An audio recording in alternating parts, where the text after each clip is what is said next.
సొరంగాన్ని పక్కన పెట్టి ఈయన ప్రాజెక్టులు డిలే అయింది, కాలు అయితే డిలే అయింది.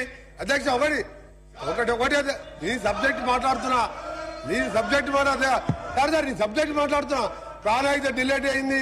అవును సార్ అధ్యక్ష, మేము ప్రాణాయిత చెప్పినాం, ప్రాణాయిత గురించి చెప్పినాం సార్. అధ్యక్ష ఒక నిమిషం, మేము ఆ రోజు మీ అదే తుమ్మిడిగట్టు దగ్గర మీరు మహారాష్ట్ర పోయి మీ బంధువు అక్కడ గవర్నర్ గా విద్యాసాగర్ రావు గారు ఉన్నారు, ఆయన పట్టుకొని ఒప్పించి అన్నారం సుందిల్లా మేడిగడ్డ పేరు ఒక నిమిషం సార్, మీరు 3 లిఫ్టులు పెట్టి ఒకదాని మీద ఒకటి లిఫ్ట్ పైకి తీసుకొచ్చి మళ్ళీ కిందికి వదిలిపెట్టి మీ కమిషన్ల కోసం కాళేశ్వరం ప్రాజెక్ట్ కట్టు.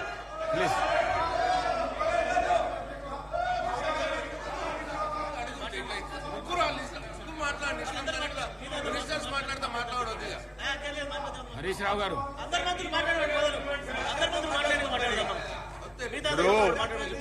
సార్ స్పీకర్ సార్, మీరే చెప్పారు ఇరిగేషన్ మినిస్టర్, ఎలియా మినిస్టర్ లేదా సీఎం గారు మాట్లాడతారని. మీరు ఇప్పుడు సార్ మళ్ళీ అట్లా కాకుండా చూస్తుంది, మాట్లాడండి. స్పీకర్ సార్ హౌస్ ఆర్డర్ దయచేసి గౌరవ సభ్యులందరినీ కూడా నేను విజ్ఞప్తి చేస్తా ఉన్నాను. దయచేసి సార్ అందరికి